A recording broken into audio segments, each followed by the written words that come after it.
Good evening, everybody. Uneducated Economist here. So, holy moly, the Dow had a heck of a hit today. I mean, what was it, 1,276 points down today? Oh my gosh. I guess everybody is believing that the Federal Reserve is going to be raising interest rates, right? Yesterday, we had done a video, a live stream, covering the speech from Christopher Waller. The name of that speech was The Economic Outlook, Time to Let the Data Do the Talking. Today, I thought that we would do something very similar with Lael Brainerd's speech that was given September 7th, and it's bringing inflation down. So I thought we would cover this particular speech because really, if you follow these speeches coming from the Federal Reserve, you're going to find that they are very telling of what the Federal Reserve is planning on doing. It was that speech from Ben Bernanke talking about how to deal with deflation and how to never half it here in the United States. I can't remember what the name of the speech was, but it was in that speech that he was talking about the credible threats and how they can use forward guidance as one of their monetary policy tools. And that's what they have been using for a long time now, is that credible threats or the jawboning or forward guidance or whatever you want to call it. And then also it was the John Williams speech, low monetary policy for a low neutral interest rate world. That speech was incredibly telling about what the Federal Reserve was experiencing as far as having to deal with the fact that they could not get the inflation expectation to run high enough to get to their 2% target. And so they knew that they had a problem with the lower bound of zero, and that dropping of interest rates to try and stimulate the economy was going to be a major problem. John Williams knew that and talked about some of the things that they could do as far as dealing with that low neutral interest rate world, or having the Fed funds rate so low that dropping the interest rates just wasn't going to be a stimulative effect coming from the Federal Reserve and their monetary policy.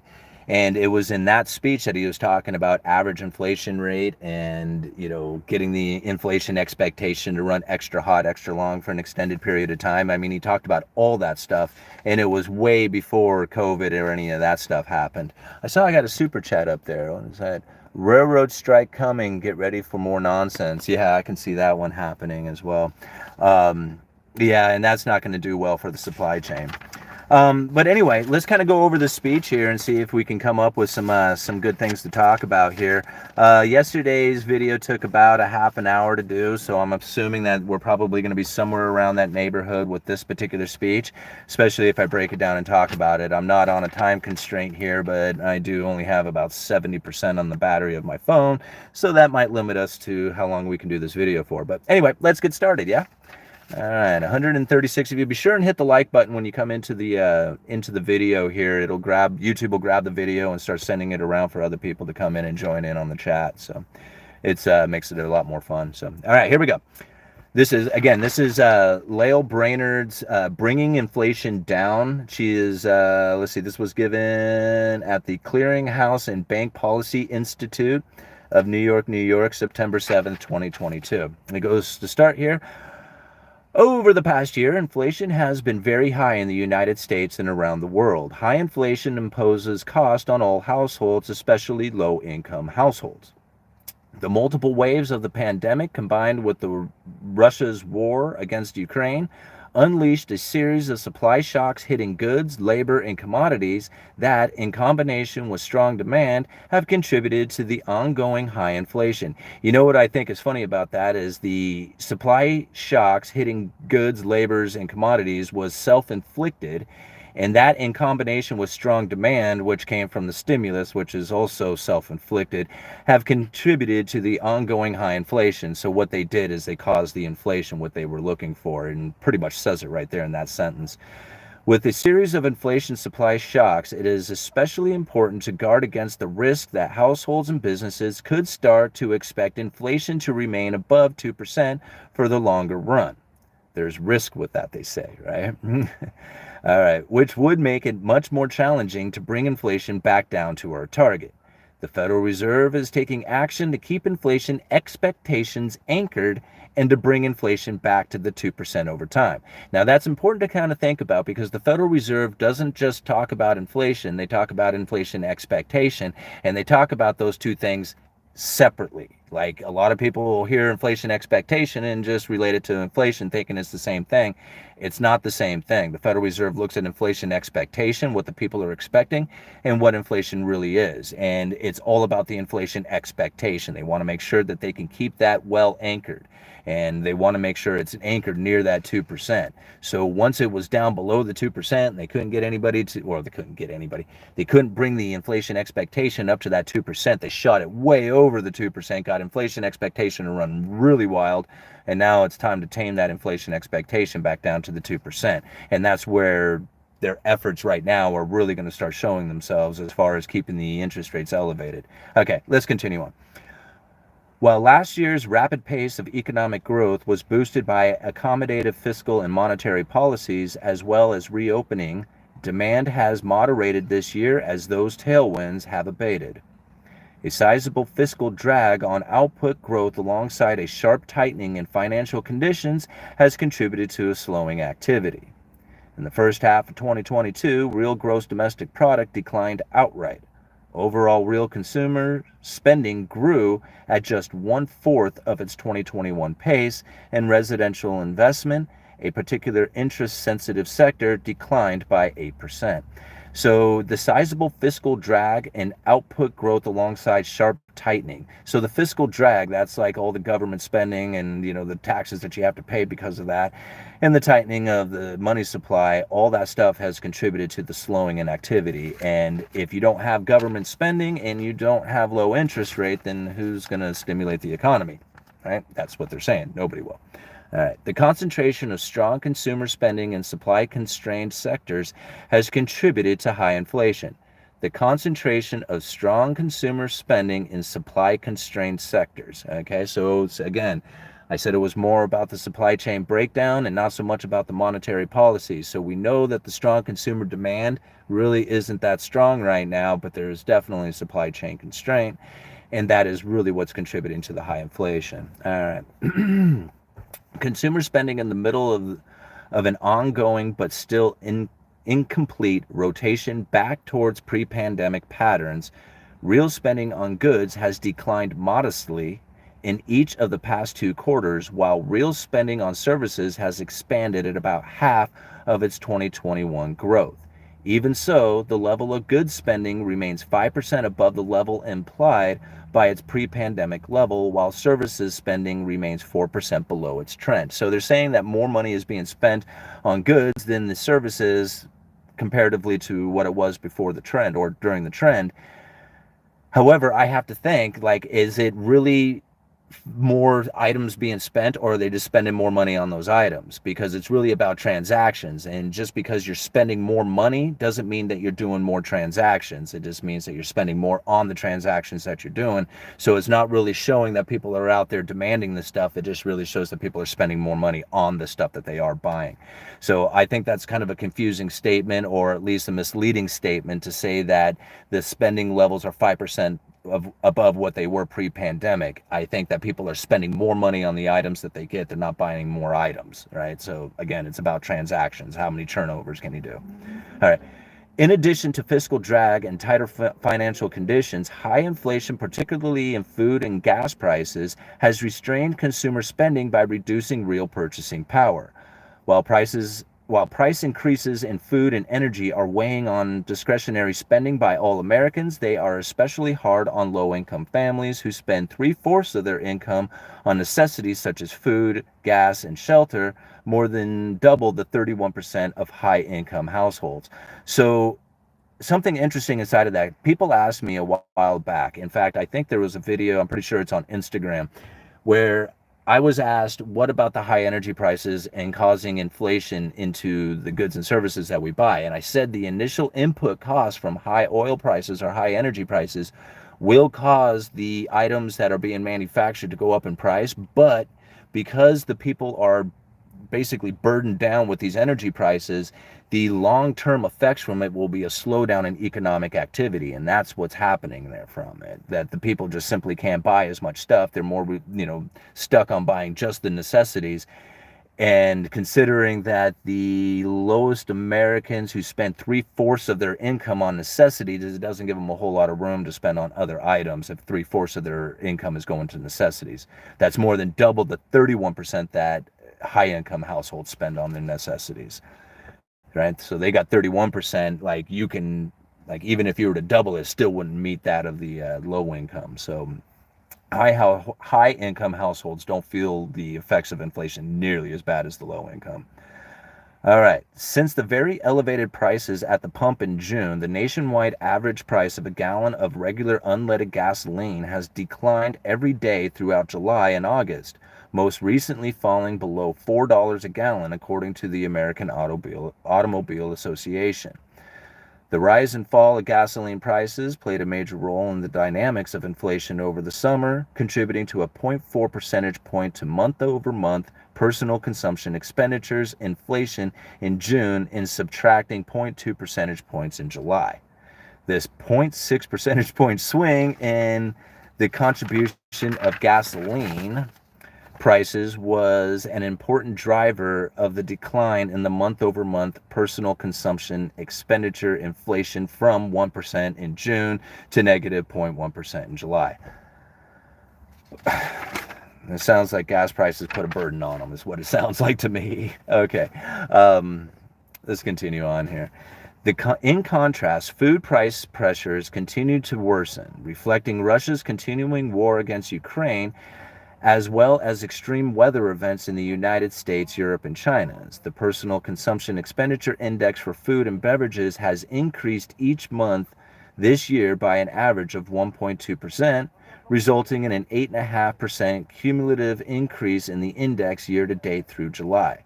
For context, the net change in food and beverage price index over the entire 4-year period prior to the pandemic was only 0.5%. So since the pandemic, personal consumption expenditures went up 8.5%. In the 4 years prior to that, they had only gone up 0.5%. So you can see that the individual is getting hit hard, especially when it comes to those necessities like food and beverages. All right. Well, I guess beverages isn't really necessarily a necessity. Okay, core inflation. Inflation excluding volatile food and energy prices also moderated in July. Core goods for the PCE inflation decelerated to 0.1% month over month in July after averaging 0.5% in May and June. While the moderation in monthly inflation is welcome, it will be necessary to see several months of low monthly inflation readings to be confident that inflation is moving back toward the 2%. So just because they see it a little bit doesn't mean they really care that much that it's happening. They want to see it happen month after month for a while before they actually take it into consideration. All right, as far as the dropping in personal consumption expenditures. All right, let's see here. How long it takes to move inflation back down to the 2% target will depend on a combination of continued easing in supply constraints, slower demand growth, and lower markups against the backdrop of anchored expectations. With regard to supply constraints, a variety of indicators are showing signs of improvement on delivery times and supply of some goods. In addition, labor force participation showed a welcome increase in the August employment data, particularly in the boost in participation among women in the core working years of 25 to 54 years of age. Even with this improvement, the participation rate is still 1 percentage point below its pre-pandemic level, well in excess of the decline in the participation rate that would have been expected due to the retirements in the absence of the pandemic. So there still sounds to me like they're looking for workers to come into the participation rate, but the question there, how long it takes to move the inflation back towards the 2% will depend on a combination of continued easing supply constraints. Remember, I say it over and over again, it's not so much about the monetary policies, but the supply constraints, right? Easing up or reestablishing that supply chain again. Now, the slower demand and lower markups, that's something that I like. The slower demand, obviously, that's going to take place with the higher interest rates coming.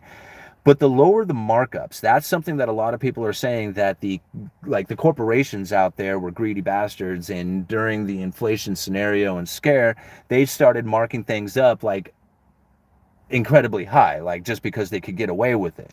Well, the problem with doing markups like that and not being competitive is that it's very difficult to stay competitive if you have these high markups when everybody else is realizing, oh crap, we need to go back to our normal margins.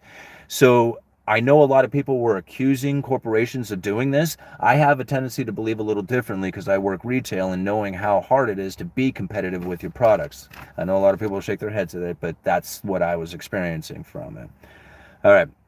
They talk about a little bit about this. Reduction in markups could also make an important contribution to reduced pricing pressures. So even though there is that accusation of increased prices beyond what people would normally pay or normal markups would be, what they're saying is that because they have to be competitive, and you think about it, there's more stuff flowing into the economy, into the stores, and there's less participation coming from the demand of the consumer, right? Because they're putting a burden on the consumer, then the competitive markups are going to have to come down, right? I mean, you have to stay more competitive in order to try and move your products, considering that there's going to be a flood of inventory coming into all these different stores. You know, you're already starting to see it at Walmart and Target. So I don't know if I'm saying all that right, but this reduction in markups could also make an important contribution to the reduction in pricing pressures. I don't know how much they're actually going to get out of that. Like there might be some, but I don't think it's going to be like impactful reduction in prices coming from this overly marked up corporations or corporations overly marking up their products. Like maybe in cars, maybe in like stuff like that, houses, like, you know, home builders and stuff. But when it comes to like the everyday products that you have purchased, like, you know, down at the store, just the everyday, you pull it off the shelf kind of thing, I don't see those things moving quite as much as what they were probably thinking or saying they are. Last year's rapid demand, I'll continue on here. Last year's rapid demand growth in the face of supply constraints led to product shortages in some areas of the economy and high margins for many firms.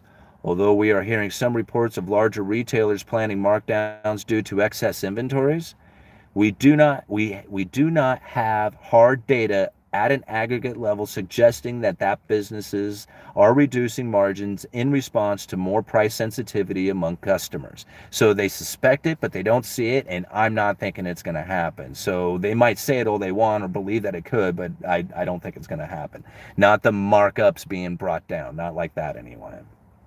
Like I said, maybe in cars and houses, but not the other stuff.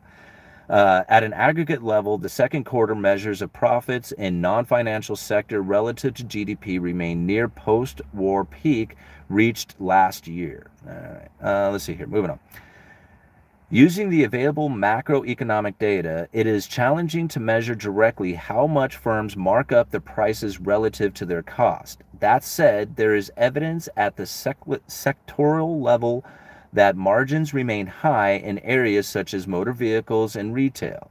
I can believe it in motor vehicles. After moving together closely for several years, starting early last year, the new Motor Vehicle Consumer Price Index, which measures the price dealers charge to consumers, diverged from the equivalent Producer Price Index, which measures the price dealers pay to manufacturers. Since then, the CPI has increased 3 times faster than the PPI. This divergence between retail and wholesale prices suggests an unusually large retail auto margin, with production now increasing and interest-sensitive demand cooling. There may soon be pressure to reduce vehicle margins and prices in order to move the higher volume of cars being produced off of dealers' lots. So it sounds to me like with the interest rates rising and the production of these vehicles still moving in there, and there's going to be less demand coming from, you know, from the consumer out there to buy these cars, that there will soon be pressures to reduce vehicle margins and prices in order to move the higher volume of cars being produced off of dealers' lots. So it sounds to me like the cars are coming down. At least that's what the Federal Reserve is suspecting is going to be coming soon. Well, of course, time will tell, and we'll find out soon. Okay, moving on here. Similarly, fun word for me to say. Overall retail margins, the difference between the price retailers charge for good and the I think that was goods for a good and the price retailers paid for that good have risen significantly more than the average hourly wage that retailers pay workers to stock shelves and serve customers over the past years, suggesting that there may also be scope for reductions in retail margins. With gross retail margins accounting to about 30% of sales, a reduction in currently elevated margins could make an important contribution to reduced inflation pressures in consumer goods. And I think that is kind of wishful thinking. I mean, it could happen, but again, I'm not seeing that take place. What they're basically saying there is that the markups of all the stuff went up more than even the wages did. So real like personal income actually went down during all this, even though like the hourly wages went up. Your purchasing power didn't go up with it. It actually went down, and that's what the Fed is actually saying right there. When they say that the let's see, for goods, the prices retailers paid for that good have risen significantly more than the average hourly wage retailers are paying workers to stock shelves. So if you are like I said, if you were the person stocking the shelves and then buying those goods, over this time, your hourly wage did not keep up to buy the goods that you were stocking on that shelf. And that's kind of sad to think. Of course, most people aren't stocking shelves now. They went off and found some other job to work. So anyway, here we go. Labor demand continues to exhibit considerable strength, which is hard to reconcile with the more downbeat tone of activity. Year to date through August, payroll employment has increased by about 3.5 million jobs, a surprisingly strong increase given the decelerating spending and declining GDP over the first half of the year. The unemployment rate has fallen on net from 4% in January to 3.7% in August. Possibly the strongest indication that the labor market is tight were the first and second quarter readings of employment cost index, which point to the strong and broad-based growth in total hourly consumption. Total hourly compensation. The 6.3% reading for the ECI in the second quarter was the largest annualized quarterly growth in compensation under this metric since 1982. The most recent reading of average hourly earnings suggests some possible cooling, decelerating from a gain of 0.5% in July to 0.3% in August, although it will be important to see additional data. But that's something to think about right there because of this tight labor market and the demand for this labor, and there's not really any other way to get the labor to come to your business than to pay them more money, right? And that's basically what they're saying there, is that over this last few months here that the compensation has been accelerating quite dramatically, but that's probably going to be coming to an end soon too.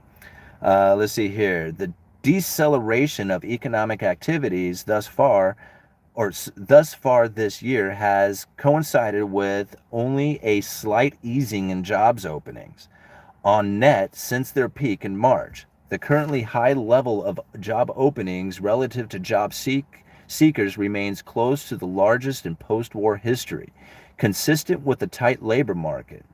Businesses that experience unprecedented challenges restoring or expanding their workforce following the pandemic may be more inclined to make greater efforts to retain their employees than they normally would when facing a slowdown in economic activity. This may mean that slowing aggregate demand will lead to a smaller increase in unemployment than we have seen in previous recessions, but it is too early to draw a definitive conclusion, and I will be monitoring a variety of labor market indicators closely. So if I am hearing that right, what they are saying is that because these businesses have had such a hard time dealing with the labor conditions, that their efforts to try and maintain the employees' position at those facilities is going to be elevated, right? That's what they're trying to say. So they want to keep them there because they've had such an issue with either trying to hire or find or keep people. They're going to want to try and keep them, more likely try to keep them in that position during this downturn because they had such a difficult time. Am I saying that right? So basically, this perception that they are having difficulties with workers is going to continue going into the recession, and they're going to want to try and hold on to those workers or maintain holding those workers instead of laying them off like they typically would do. So I think that's what, I mean, at least that's what I got out of it when I read that. All right. Okay. As we follow through on our plan to move monetary policies to an appropriately restrictive stance, the effect of the increased policy rate and pace of balance sheet shrinkage should put downward pressure on aggregate demand, particularly in interest-sensitive sectors like housing. Continued improvements in supply conditions and a further rotation of consumption away from goods and into services should also help by reducing pricing pressures in goods. With regard to non-housing services, the magnitude of price pressures over the next several quarters will depend on an overall slowing in spending as well as the extent to which labor supply improves in these sectors. So something that is interesting to read inside of that, as because as she says here, as we follow through on our plans to move monetary policies into an appropriately restrictive stance, right? They're going to try and restrict the economy with this. The effect of the increased policy rate on and pace of balance sheet shrinkage should put downward pressure on aggregate demand, particularly in interest-sensitive sectors like housing. So they're saying they're trying to put downward pressure on housing, and that this effect should do it. And then continued improvements in the supply conditions. Remember, I've been saying it again, supply chain breakdown, right? They're looking for supply conditions to improve to help push the prices back down. And that's what they're asking for in that. Okay, let's see here, moving on. Since pivoting last year, our actions and communications have tightened financial conditions significantly and at much more rapid speed than earlier cycles. And I love how they start by immediately saying our actions and communications. Remember, it was about that jawboning, that forward guidance, the credible threats. So far during 2022, the real 2-year yields have risen more than 350 basis points to about 1.2%, and 10-year real yields have risen almost 200 points to now stand at 0.85% in the range of values for the 10-year real yields from 2014 to 2018.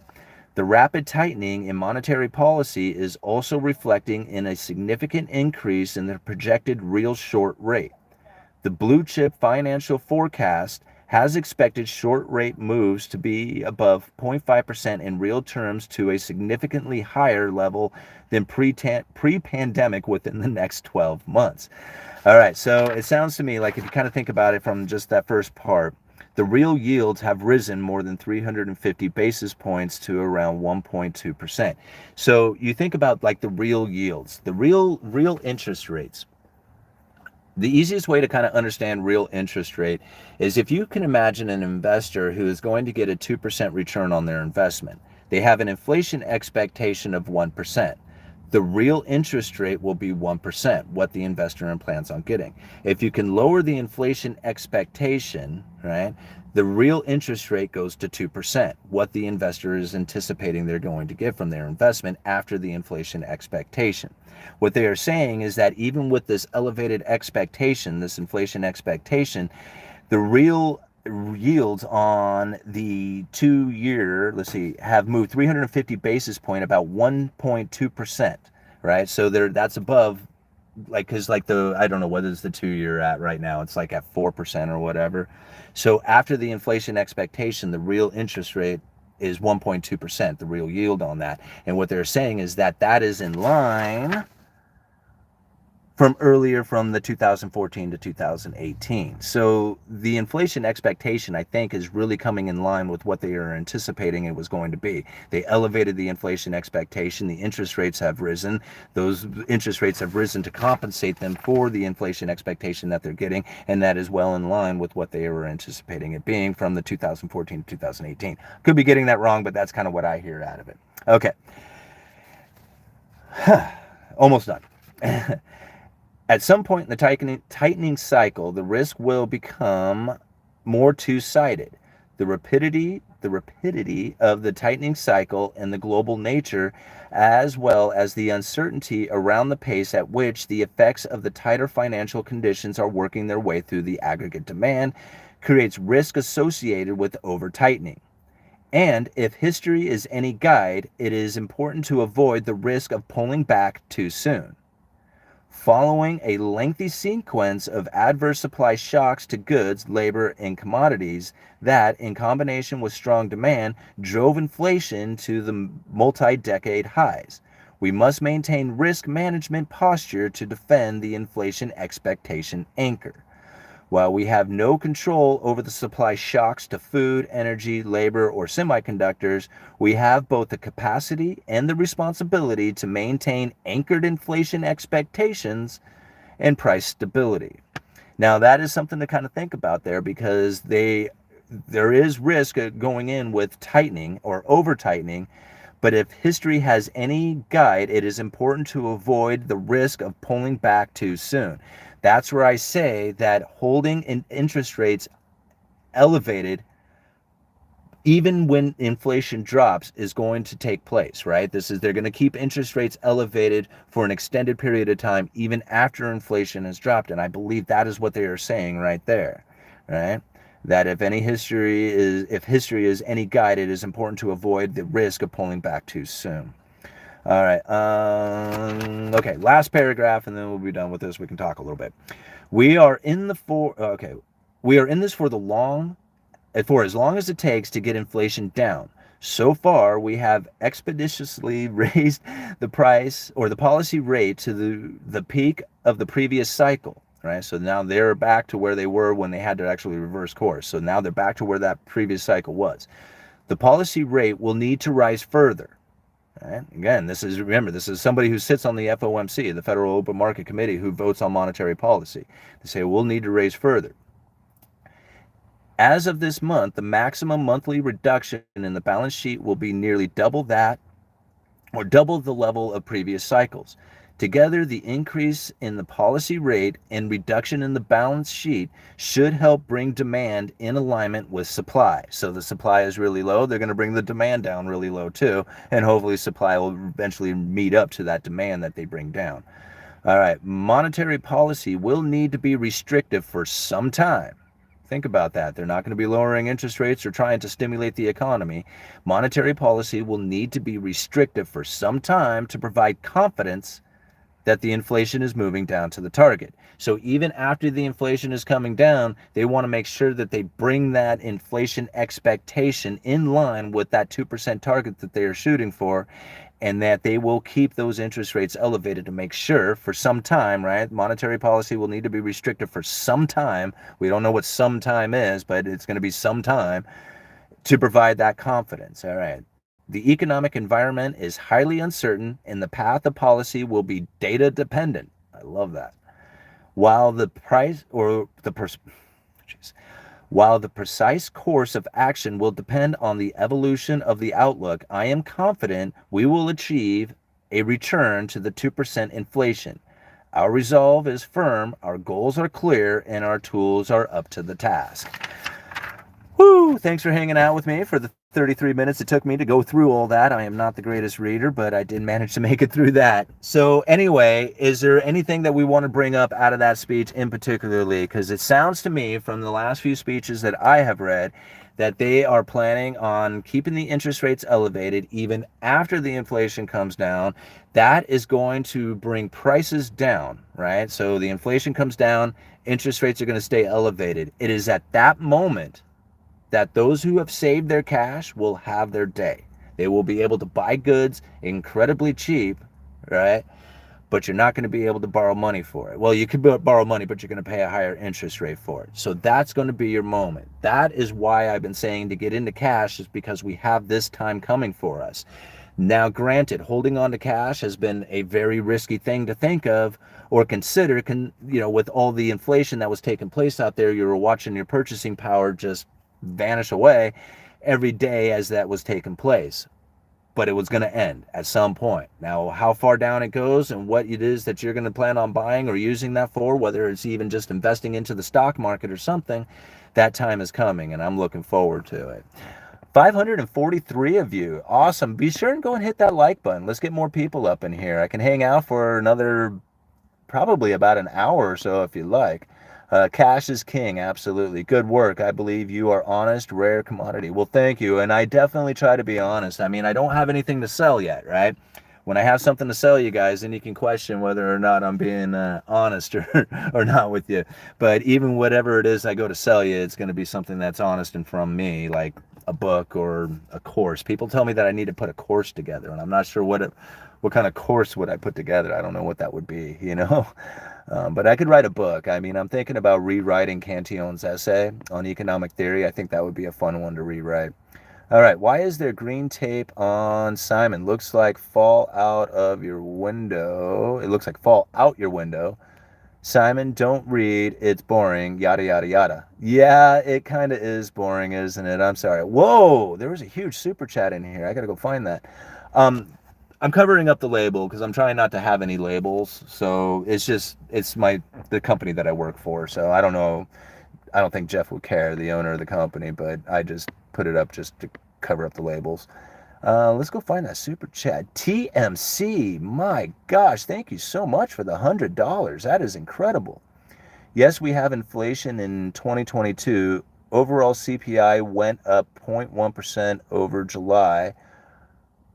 Prorate this out, it is around 1.2% annual inflation for the next year over year. What am I missing in the way the market is going crazy? Well, I think the markets and everybody went crazy just because like it is so difficult to try and understand monetary policy and the monetary policy or fiscal policy, especially fiscal policy. Nobody understands that. But then the supply chain breakdown, that really confuses people because it's easy if you're within the supply chain and you can kind of see what's happening there. But if you're like not involved in that, it makes it seem like there's a lot of manipulation taking place out there, which there is manipulation if you consider when you tell people to stay home. Like, don't go to work, don't do anything, just sit on your couch, right? And you tell everybody to do that, and you have this huge gap in production and distribution. Reestablishing that is very difficult. Like, it's not like something that can just instantly be turned back on. It takes a long time for those things to flow back into the directions that they needed to go. Like, you can find some areas might be just completely loaded with a particular product, and everybody says, man, it's just full of abundance of this particular thing. And then you find other parts of the country don't have any of it, and they can't find anything within hundreds of miles, right? This is the type of scenario that's going to be happening within the distribution network for quite some time. And so people might say that it was just like it's manipulation. They're trying to, but it's more a difficulty in reestablishing that supply chain. When you had that just-in-time delivery that got severed, and then now they're trying to figure out how they can make this thing work again without having to be reliant on that system, on that just-in-time delivery system, it's gonna be very cumbersome and difficult. And so, anyway. Let's continue on here. Thank you so much for that, man. TMC, you're so awesome. All right. Simon, I work for a large railroad. You have nailed the supply chain problems. Thanks. Well, again, like, it's from being in the business itself. Like, you work in the supply chain. Like, I mean, I work retail, so it's not like I'm like in the supply chain itself, but I mean, I work with distributors. I work with, truckers. I work with in that industry.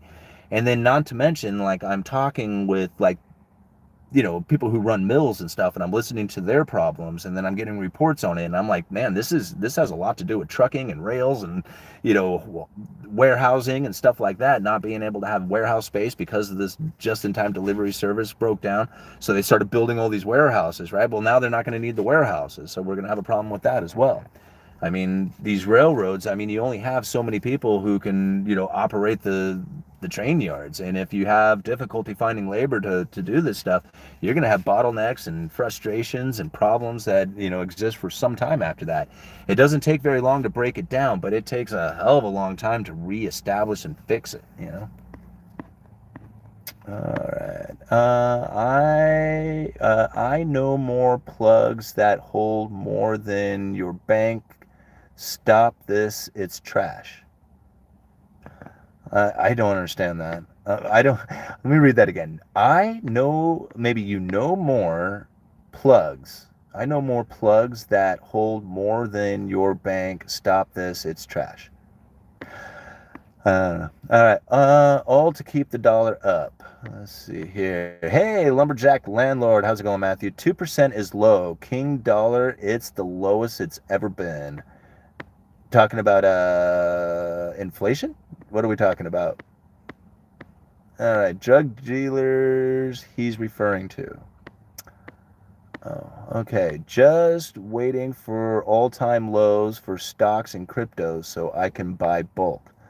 Yeah, I'm looking forward to it too. I mean, I'm to be honest with you, I'm looking to that moment where interest rates are elevated, inflation has come down, and the Federal Reserve is going to bring out that argument at that point that, hey, we're not really shooting for a target, we're going for this average. Sorry guys, we didn't really tell you that. We did tell you that, but then we shut up about it, and now we're just talking about the target. They're going to bring up the average thing again. So when interest rates are elevated and the inflation is down, and people are pointing their finger at the Federal Reserve saying they're causing this pain on purpose, they are doing it on purpose. They're shooting for that average inflation, even though people are going to be saying, hey, they've achieved their 2% target. They don't need to keep interest rates elevated. You're going to find a lot of economists are going to be coming out at that time saying that. When that happens, that's going to be my moment, or at least that's the moment that I am looking for where I'm thinking about getting into the market again. It's also going to be an indicator to watch the 5-year, 30-year, right? When you see the spread widening between the 5-year and 30-year, that is corporate management's willingness to invest, according to Alan Greenspan. So if that's happening at the same time, I'm jumping in. That's when I'm going to get in. So take money out in cash and keep it under the mattress. I am not sure if I can convert to physical assets by month's end. I don't know. Like, a lot of people are worried about banks, like holidays and shutdowns and stuff like that. I don't see it. Like, I mean, it could happen. Don't get me wrong. And there's plenty of evidence happening in other nations out there, but I don't see that happening within our banking system yet. Like, I don't see that. I'm not in fear of that one. Although I probably should be, I'm not. So, like, I keep most of my money in the bank, right, in a savings account. And I have several bank accounts. So I don't have just one bank account. If one bank happens to lock my money up for whatever reason, I mean, I don't know why they would do that, but if they were to, then I would have access to other funds out there. So that's how I kind of handle things like that. 579 of you. Be sure and hit the like button, guys, please. There is plenty of room in there for more likes, and we can get more of this video spread around the YouTube channels or the YouTube algorithm to spread it around, and more people can come to the channel to comment. All right, will the government convert the current cash in bank to the new CBDC? Yes, they will. In fact, it won't even matter it's not going to be like, hey, everybody come down and bring your cash and get your CBDC. It's not going to work like that. You're going to be involved. Like, it would not surprise me at all to find people involved in the CBDC and not even realize that's what they were using. Like, that's how, like, they're just going to slip it right on into the system. People will be like they'll have bank accounts and not realize that their money is held in central bank digital currencies. Like, they won't even understand what that means. Because they have a debit card and because cash will still be in the system, they won't even bother to try and learn what it is that a central bank digital currency is. So as time continues on and cash becomes a nuisance or burdensome, or just because of the fees that they're going to apply to it, people will naturally just get away from cash. Most people do anyway. Like, I mean, I work retail, so I do see a lot of cash come through, but most people it's like everybody uses cards. Like, they use their debit or credit cards for all their purchases. And even now, so you have contactless. Like, I'm finding more and more people just use their cell phone to hit on the keypad and just pay for it over their cell phone, doing the contactless stuff. All right, we need to get the word out, guys. And money. All right. There is no solution. Crazy is running the asylum. Yeah. All right. Well, I mean, I try not to think of them as crazy or losers or wrong or anything else like that. Just try and say, okay, well, this is what these people plan on doing. Whether it works out that way or not might be questionable, but that's what they're planning on doing, and this is what I plan on doing to position myself because of that. I mean, I wouldn't listen to all the economists out there who are saying the Federal Reserve is going to pivot right now, because there is nothing that I see coming from the Federal Reserve saying anything remotely close to them pivoting, like not even close. So economists who are saying that, I mean, they could be right. I don't think so, and I don't listen to them when they do. Now, they may have some other information that might, like, kind of be intriguing as to their reasonings for it. But everything that I get from the Federal Reserve says that they're going to keep interest rates elevated for an extended period of time. All right. Stop spending on services. Cripple the system that relies on velocity. If you really want to cripple this system, take out cash. Go opposite of what I'm doing and keeping cash in the bank. Take your cash out and put it into silver and gold.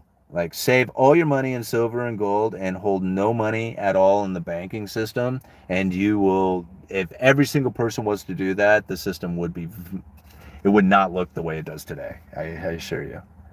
All right. The rise from 3% to 6% is roughly a $1,000 increase in payments. Wow. Is that on the average home? Holy moly.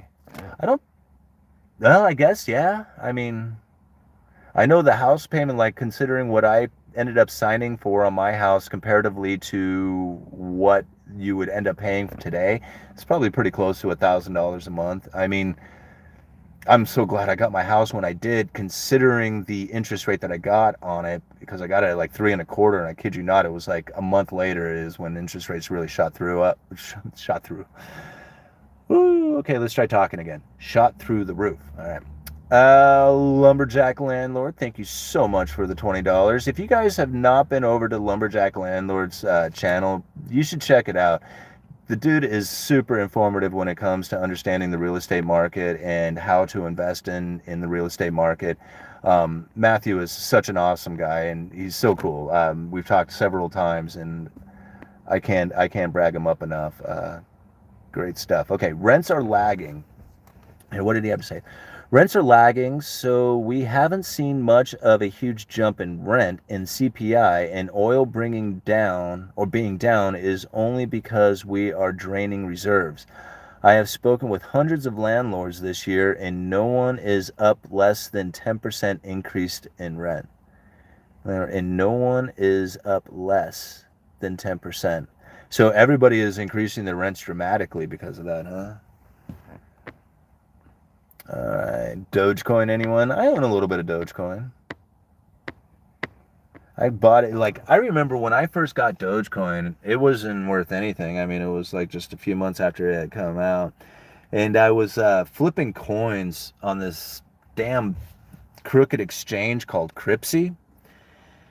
Anyway, I forget how many Doge I had, like, with them. I mean, I forget, 200,000 Doge or 125,000 Doge or something. I don't know. It was this is a bunch of it. And anyway, one day I went to go play around on the site and I couldn't log in. And that was it. The site had stolen everything from us, and it was over. It was some guy, Big Vern, right? I remember Big Vern was the one who did it. He had this Twitter feed that you could follow and stuff.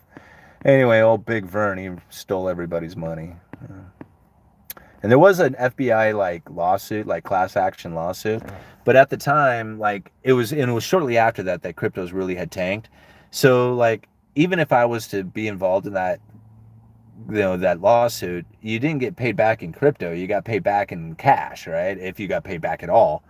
And I had at the time, there wasn't but $30-$40 worth of crypto in that entire account or whatever. I was just playing around with the exchange. So it wasn't really worth it to me. But now I wish I had that Doge, right? Because it really shot up there for a while. All right. What was the difference between the '08 Great Financial Crisis and needing congressional approval to save the banks versus the Fed being able to provide unlimited liquidity today? Ha ha. Very good one. The pandemic was an unusual and exigent circumstance.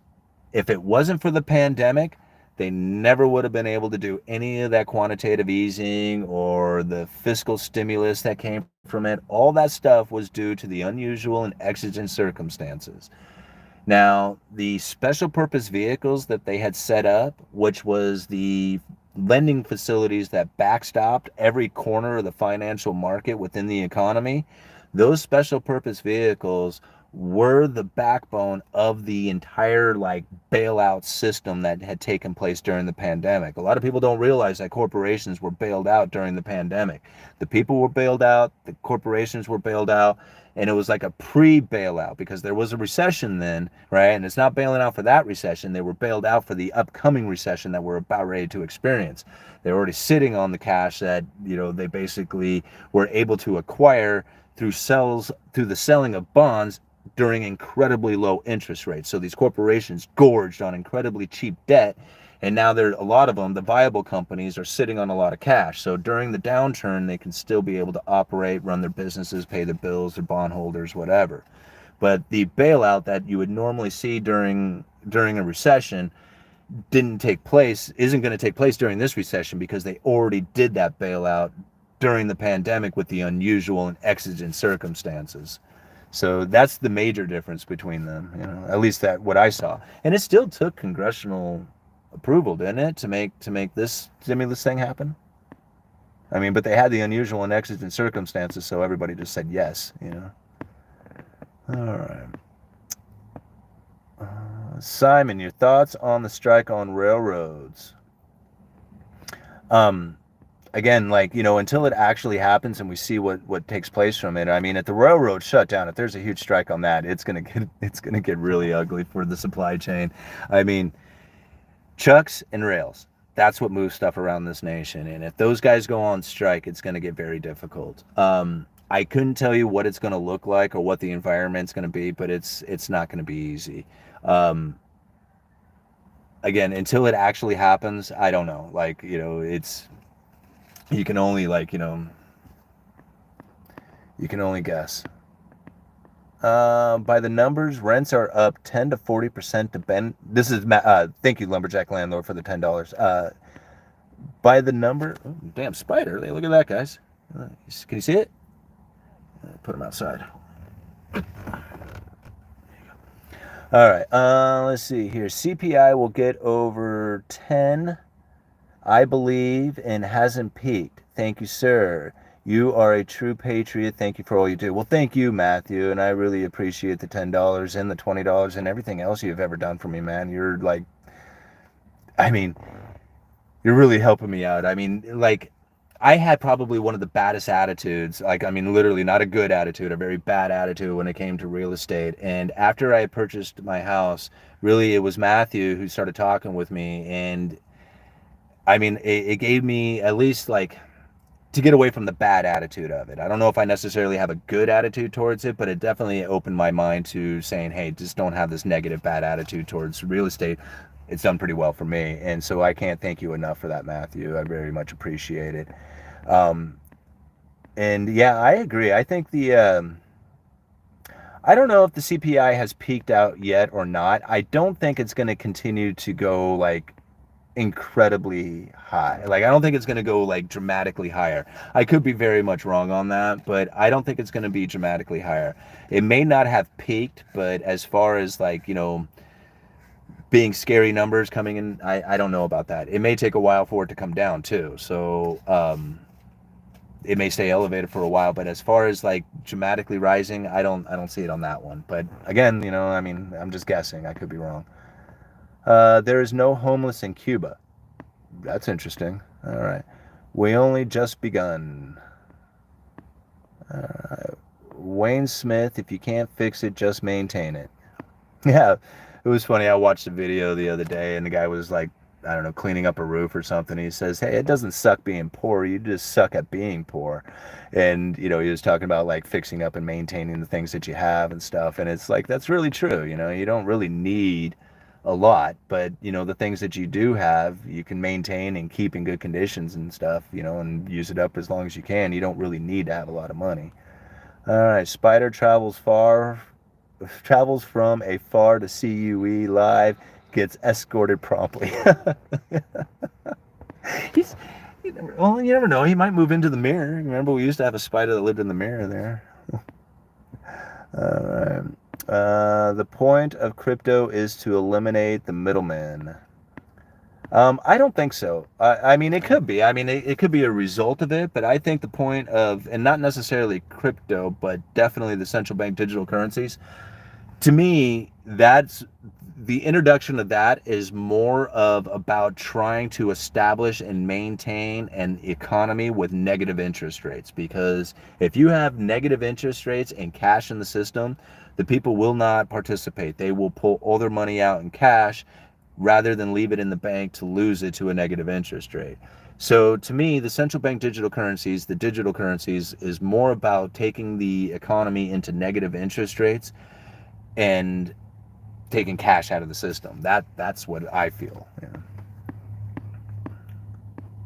All right, man, you guys are loading me up. Thank you so much for the super chats. You guys are very nice. All right, Paul, thank you for the $10. Smash the like button. Yes, please. Thank you. It definitely helps with getting the video out there for other people to watch. It's not possible that there is outside influence on these strikes. It seems to me that our enemies would like that. I think we're already at war. Well, we are definitely at war. And I mean, whether you want to think about it as the propaganda war, cyber wars, like real like military conflict kind of wars, to me the biggest issue is the currency wars that are taking place, and the United States is going to destroy the world with it when they tighten up this monetary policy, when they tighten up not the money but the money supply, when they start pulling in a lot more of those dollars. The demand for their liabilities is going to explode, and the strength of the dollar is going to be so high, and it's going to be so difficult on corporations and countries out there that they are going to start folding and crumbling under the weight of how strong that dollar is comparatively to their debt. I do not look forward to this. I mean, it's not going to be fun at all for anybody, including us. Like, I mean, if you are a saver or somebody who has a lot of income and not a lot of living expenses going out there, like, your debt to income is low, I mean, that you're going to be okay. But if you are at the end of your paycheck every single month, like you live paycheck to paycheck, like the majority of Americans do, the next few years is going to be hard, really hard. You might want to consider selling or getting rid of some of your debt as best you can. I mean, if it's like an expensive car, downgrade your car, or if you have credit card debt, to knock out as much of that credit card debt as you can. Extra income anyway, like maybe take on another job while you still can, I mean, to knock out some of that debt. But those are the type of things that I mean, at least for the next couple of years, it's going to be that kind of environment. It's not going to be one where you get to borrow money and go and roll your old debts into new debts and be super happy with the equity that you're pulling out of your house. None of that stuff is going to be happening for the next couple of years. It's going to be hard. Haircuts are for the rich.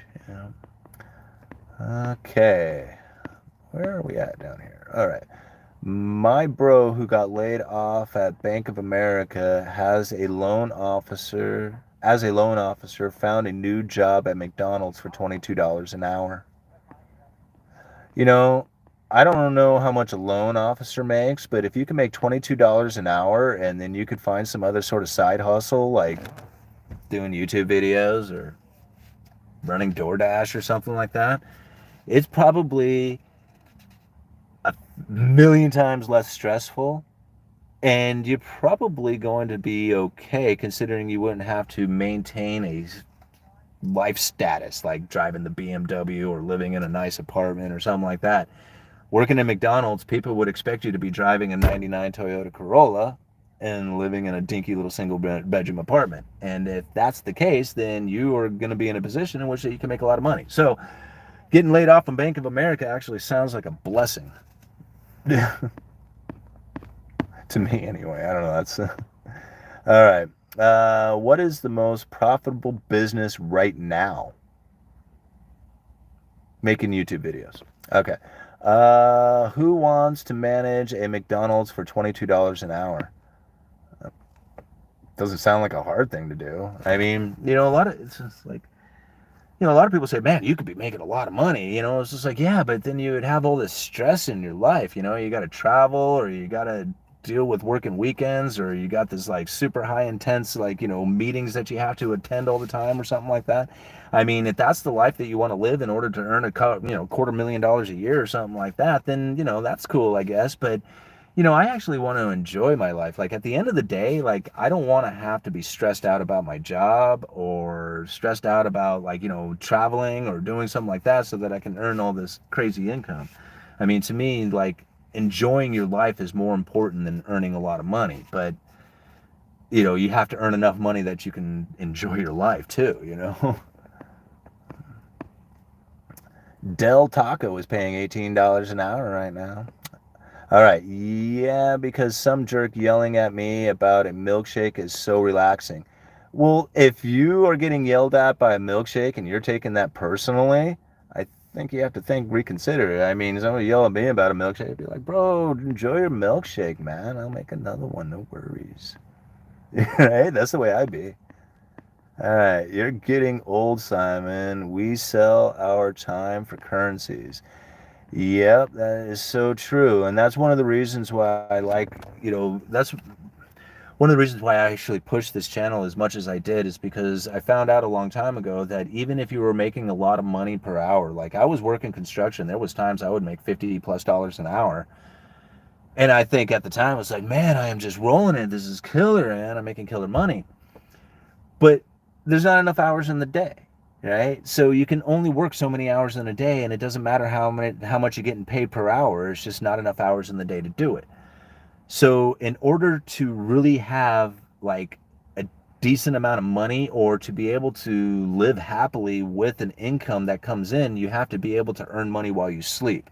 And that's where having like, passive income, like having a YouTube channel where you can put out a little bit of effort and then get some reward from it, or having rental incomes, or having dividend paying stocks, or having something out there that will pay you while you're not working it, or getting paid by an hourly wage, that is really where you're going to end up being successful. It doesn't matter how much you make per hour. It just simply doesn't. And what does matter is how much you can save after you've earned your hourly wage. But if you really want to make ends, or really want to make it as far as earning money goes and having a decent life, you have to figure out a way to do it passive income. It's the only way. All right. Thank you, Grand Roofing Incorporated, for the $5. Just wanted to say thank you for what you share. We all have learned so much. Thank you. Well, thank you very much, Grand Roofing Incorporated, for the $5 and the great comment. I really do appreciate it. And I tell you, for as much as I hear how much you guys have learned from me, I know that I have learned far more from you than you have learned from me. So I appreciate everything you guys have done for me. Good evening from, what is that, Busyville, Wisconsin? Roll right on. Hello, Wisconsin. I have family in Wisconsin. Do you think the strength of the USD would work against the US, i.e. making countries shift towards other currencies like the CN, the RMB in the future? Yeah, I could see something like that happening. I think probably what the biggest concern is that as the dollar strengthens, the little that we do export becomes very difficult for other countries to buy from us. So our exports go down. Our imports get cheap. So it's a benefit in that fashion where, like, the things that we get to buy from foreign nations, that becomes a little easier for us. But our manufacturers here suffer the consequences from a stronger dollar as our exports, get hurt by the stronger dollar. And, I guess there was a part. And the shift towards another currency. This one I get a lot. People are saying, man, the dollar is done. They're moving out away from it. It's not going to be the world reserve currency anymore. That is so true. That is a very true statement to say. You can say that the dollar will not be the world reserve currency someday, right? But it's going to be someday down the road, and it's going to be a ways down the road when that happens. There's a couple of things that you really need in order to be the world reserve currency. Just because some nations are doing transactions in those respective sovereign nations of their, whatever they're dealing with, and not dealing it in the dollars doesn't mean that the dollar is not going to be used as a world reserve currency going into the future. The dollar is very strong right now. It is very difficult to source those things out. And when you have nations who are pissed off at the United States, especially when you have like things like the sanctionings taking place, then they are going to find other ways to do those transactions. However, in order to be a world reserve currency, you have to have a debt market that is, or a like the Treasury, the U.S. Treasury. You have to provide a safe and liquid asset like the U.S. Treasuries. And in order to do that, you have to have a nation that's willing to go into an extreme amount of debt like the United States has in order to provide the world with that safe and liquid asset like the U.S. Treasury. That is something that most nations would not be willing to do. And then on top of that, the United States also has to provide the world with the currency, which means that providing the world with the currency means that you have to go into extreme deficit trade so that you import a lot more than you're exporting so that you can export those dollars from those imported goods. Does that make sense? So as countries are sending us the stuff, we're sending them the dollars, and that's how the dollars are really getting out to the world. It's Triffin's dilemma, is if you really wanted to research a little bit more about that. So that's part of like having the world reserve currency. And then on top of all that, you have to have trust. Now, granted, I'm not necessarily like trusting our government or our central banking system, but comparing that to the rest of the world and the possible world reserve currencies that could come out there, there is no other nation that I would trust as much as the United States. I certainly don't trust China to do it, right? And as far as India or Brazil or one of those other nations, I don't think that they're going to have the capabilities of being a world reserve currency. Combine all those into the BRICS nations, right? Brazil, Russia, India, China, South Africa. You put all those guys together. Could they come up with a world reserve currency in a system that can compete with SWIFT? Yeah, they already did it. So they're working towards it. Will that be the next world reserve currency system? Yeah, it kind of looks that way. I mean, they're moving towards it. Is it a guarantee? No. Could central bank digital currencies rise up and then form into a world reserve currency, like a new world order currency, a one world currency, a basket of all these different central bank digital currencies combined? I mean, who knows? Like, that could very well be the case. All these things you have to keep an eye on, and don't like just say that's the definite way. You got to look for evidence that says this is the way it's going to end up going, and keep in mind that it's no guarantee. Yeah. All right, what time is it? 1:07, an hour and 7 minutes into this one. What time is it? We are at 5:58. I got plenty of power left on my phone. Let's give it at least another half an hour here, guys, and then I'll probably head out. Plenty of you up in the chat now. We got 599, 601 of you, 359 likes. That is so awesome. That has definitely got plenty of you up in here, and we could always use more, so don't be afraid to hit that like button. All right. What's up with you, James John? You just trying to get me to make fun of myself? Here, I can make fun of myself all on my own. I don't need your help. All right. Will CBDC eliminate the need for Congress and the president to pass stimulus via bills and instead using the FedNow system? It could, but the problem with that would be that the Federal Reserve can't actually print up money and hand it over. It doesn't work like that. So if the Federal Reserve was to just basically print up money and then inject it directly into people's like digital wallets so that they could go spend it, there's not a legal way for them to do that at this time. So Congress would have to change the Fed's charter in order to make that happen. The way the Federal Reserve conducts it now is that they buy treasuries and mortgage-backed securities off the secondary market. So what happens is that when the treasury goes to like sell off those bonds, those treasury bonds, The primary dealers, like the big banks, they come to auction, they buy them from the Treasury. Then the Federal Reserve buys them from the primary dealers. So the Federal Reserve is buying something that has already been purchased. And through this particular system, they're not technically monetizing the debt, even though that's exactly what they're doing, is monetizing the debt. Because they're buying it from the secondary market and buying something that has already been purchased from the Treasury, they're not monetizing the Treasury's debt. Okay. Anyway, that's how that kind of works. If the Fed was to try and not print, but create digital currencies and inject them directly into the wallet, they have to have a system in order to make that happen. And now I could really see that the establishing of that system would come from a crisis, right? Because they need that unusual and exigent circumstance in order to provide this particular little system to say, hey, we don't really have this particular capabilities because of the way that the laws are written. But if we have an unusual and exigent circumstance, well, then maybe we can integrate the system into it and then change the way the laws behave.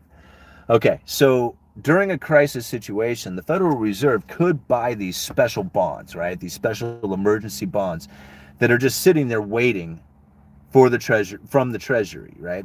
So if these unusual and exigent circumstances gives the capabilities for these emergency bonds that are just sitting there waiting to be purchased by the Federal Reserve, and the Federal Reserve has the unusual and exigent circumstance capabilities of buying those emergency bonds, then that could be a way to integrate the central bank digital currencies into the system, because then you could take those emergency bonds, put them on the balance sheet, take the digital currencies, and then say this is emergency stimulus fund to go buy food or whatever you need, and then start handing that out to all the people as far as spending that goes. So that's really, like, in my opinion, how it would come down. And then after that, after you have the unusual and exigent circumstance, once that fades away, you can say, well, we got this. We can't take the central bank digital currencies away. Let's vote on this. The Fed can now print up or create these digital currencies and then inject them into wallets at the Congress approval through these special emergency bonds, right? So as long as these bonds exist, then the Fed can do it. I don't know. Like, I'm just completely making that part up, but it could go down something very similar to that. Okay. Thank you very much, Relaxing Kiwi. From New Zealand, I guess for the $2.99. Hi from New Zealand. Best date to visit when we come to the USA. The best date to visit. I don't know, man. I mean, I've traveled around quite a bit, but I love the Pacific Northwest. I mean, I like being here. And if I was to visit any place around here, I don't know. There's a lot of places to go to. I mean, there's a lot of sights to see. One of the things that's on my list right now is I want to see Crater Lake. I've never been to Crater Lake, so that's one place that I want to go to. And I'm going to do that next summer. I'm going to go to Crater Lake. I've had such a hard time trying to just do anything lately. I mean, we're short staffed at work, so it's just like it's incredibly hard to try and even just get away from the area here so that I can, go and enjoy some time. But hopefully next year will be a little easier.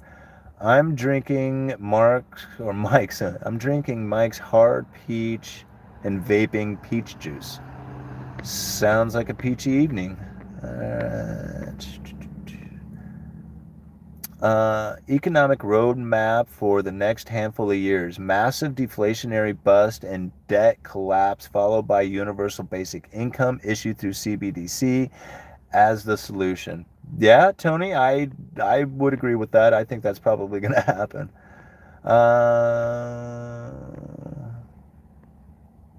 Are we in a liquidity crisis? We are not. We're going to be. Many nations around the world are probably going to start feeling it before we do. But there is definitely a liquidity crisis coming up. And I mean, it's just like, people talk about all the money printing that happens, but then nobody talks about all the amount of promise to pay back in dollars that exist out there in like, do you think about the ratio of debt to how many dollars there are out there? There's far more debt than there is dollars. So as those dollars start getting pulled in to pay off those debts, there's going to be a handful of people out there who are going to be desperate for dollars who cannot get them. And it's going to definitely feel like a liquidity crisis then. Borrowing you think about it, like the interest rates is the cost of money. Like if interest rates are low, then the cost of money is free. If interest rates are high, then the cost of money is expensive. So if the cost of money is expensive, that's a liquidity crisis, or it's going to be for some people anyhow. All right. Thank you, Levi Axe, for the $5 Canadian. To stimulate the economy, why not increase money velocity instead of the supply? No inflation. Why not increase money velocity instead of supply? Well, how do you increase money velocity? Because that's an interesting one. Like if you listen to Dr. Lacey Hunt, he talks about how low interest rates lowers the velocity of money, right? And so I've kind of related this to the idea of inheriting $1 million in the early 80s, right? So if you have a low interest rate world, trying to get money velocity to move is very cumbersome. It's very slow when it has a low interest rate. And I guess the easiest way to kind of understand that is that if you inherited $1 million back in the early 80s and you lent that money to the government at a higher interest rate back when the government was paying like 10-15% on the 10-year treasury, you could loan like $1 million to the government and get paid like anywhere from $100,000 to $150,000 a year. That's a lot of money you get to spend into the economy. So with the higher interest rate, even though borrowing money makes it burdensome on the consumer, the investor or the saver who is getting a return on that money, they get to spend that money into the economy. Well, as the interest rates come down to like they are today, I mean, what is the 10-year at? Like 3.25% or 3.5%. So you loan the government $1 million and you get paid $35,000 a year. I mean, it's okay, but not for $1 million investment. I mean, $35,000 a year is a lot of money, and I mean, some people don't even earn $35,000 a year. But as far as having $1 million and living off of the $35,000 today, doesn't really give you a whole lot of like decent lifestyle behind that. Back in the early 80s, you could have a nice lifestyle. I mean, you could own nice cars and houses and do all kinds of stuff with $150,000 a year. So the higher interest rates actually has more money velocity to it, as the return on investment gives the people more money to spend into the economy. Lower interest rates does the opposite of that. It actually is burdensome on that money velocity and slows money velocity down, even though it's good on the consumer, right? The consumer gets to spend more. So I don't know if all that made sense, but anyway, I don't know if you can really pick up the money velocity during a time of having incredibly low interest rates. So I think the increasing interest rates would actually pick up the money velocity over time. It takes time. Let's see here. Let's cruise to the bottom. You can't stimulate demand velocity.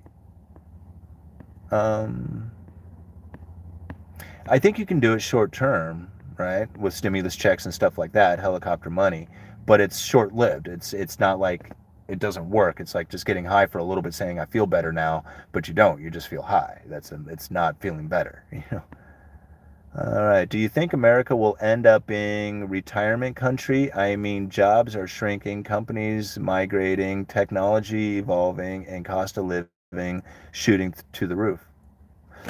Well, that's something interesting to think about, because my area here is definitely returning into a retirement area. Like the medical district is blowing up. There is definitely a older population that is happening here. The younger population is finding it difficult to live in this particular area because of the gentrification that has taken place. So a lot of the younger people are leaving, older population is moving in. I could see something like that maybe happening on a grand scale for the entire United States, where you might find where younger people might be put in such a burdensome time that they might find like easier opportunity outside of this nation. I don't know if that's actually going to take place. I mean, but that is something to kind of consider or think about. I personally think that the United States, even today, has the best opportunities for somebody to make money. I mean, there is so many ways to make money right now. I just don't understand why more people don't do it. I see people out there struggling all the time and they only work 8 hours a day. And I'm thinking, man, you have at least another 8 hours that you could be putting towards something. I mean, if you have a family, I get it, right? You know, you got to spend time with your family. But if you have like an 8 hour job and then you're screwing off for another 8 hours, just kind of just doing whatever it is that you want and complaining that you don't have enough in your life, man, you got so much opportunity. Do something with it, right? I mean, you know, here I am after work doing this, and I mean, I'm going to spend time with my family as soon as I'm done with this. And this weekend, I'm planning on doing something with them as well. But you know, you got to do it. If I didn't do these YouTube videos, man, it would be very difficult on life. So yeah, I mean, you know, there's so much opportunity out there. I don't know why more people don't do it. So I could see where like the retirement thought kind of comes in, but really the United States is the place to be. I mean, there's no other place that I'd rather go to try and make ends meet, you know, to try and make it happen. Luca, thank you so much for the 279. Very much appreciate that. Black Monday next week, my personal prediction. You think it's Monday? Monday is going to be it? It's going to be a tough one because when do they announce the next like rate increase? I mean, and the next statement coming from the Federal Reserve as far as their rate increases go, like that that's not going to have much impact on the market. They're already predicting and dealing with that. It's the one after that because they're not going to be with the forward guidance and like they're already not doing it, but yet they are doing it because when you listen to every single Federal Reserve official out there on the mainstream media, every single one of them is saying, "Oh, you know, interest rates are going to go higher." After this, they're supposed to back off on that forward guidance, that jawboning, that credible threat. So I'm really interested to see what the Federal Reserve is going to be saying after this next statement, you know, whatever day it is. Okay. Gosh, you guys are so awesome. Thank you so much. Levi Axe for the $5 Canadian. Do boomers spend their wealth and contribute to the economy, or do they hoard it? If they are dying, why aren't their inheritors spending the money? Okay. This is my own personal experience that I have found working the retail lumberyard is that young people who purchase items from me, now I work at a lumberyard, right? I do retail sales for a living. When they buy stuff from me, they are generally remodeling a house or fixing up a house that they have recently moved into or have this project that they are working on that they're doing. When the older population comes in, and I mean like, you know, the 60, 70, 80-year-old people who come in, they're buying brand new. Brand new doors and windows. They're picking out their siding. They're doing complete remodels and, you know, and new builds and stuff like that. And so I think about it. Are they hoarding up on their money? No, I don't think so. I think a lot of them are spending their money on what it is that they need to enjoy themselves for the last of their lives. And if that means building a big, beautiful home, even if they're only going to be in it for another 6 years, well, they have the money to do it, and that's what they're going to do. And so I do see that kind of attitude happening. At the exact same time, I see somebody rolling up in a brand new Tahoe, right? They're wearing really nice clothing. They're coming in to buy a wrench because they can't find their wrench. And they look at it and they say, $22? Oh my gosh, do you have anything cheaper? And I say, well, yeah, you know, I got this little chintzy, you know, adjustable wrench. It's down here. It's kind of like in the discount bin. You can pick it up for $5. Yep, that's what I need. That's the one. That's the one I want, right? They don't want a nice wrench. They didn't even want a wrench. They don't want to spend any money on the wrench. They just want the wrench for a minute, right?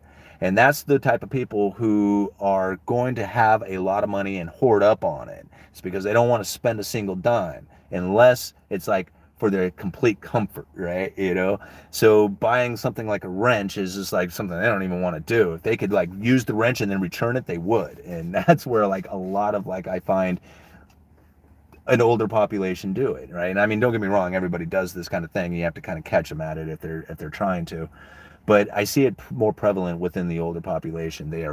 either one, they are like really wanting their environment to be awesome, or two, they don't want to spend a dime on anything that isn't like something of their immediate needs or making them awesome, right? You know. So anyway, moving on. Nursing homes are like $25,000 a month. Oh my gosh, are they really? Set up a nursing home. All right, waffles. Invest everything into waffles. I like waffles. All right. We have a 2008 or 2020 chance to get in a low again. I believe we do. I think that's going to be coming. Now, whether or not it's, I mean, only time will tell. But again, I'm like, I don't know where that level will be. Like a lot of people are like, oh, I'm not buying in until it reaches this number or something like that. I I don't even think about it like any of that stuff. What I'm going to be looking at is the Federal Reserve ending the tightening cycle, moving into a more accommodating cycle. At the same time, watching the spread on the 5-year, 30-year. Those are going to be like my two indicators to say, okay, now I'm going to jump back into the market. I'm not going to really care about what the number is at the time.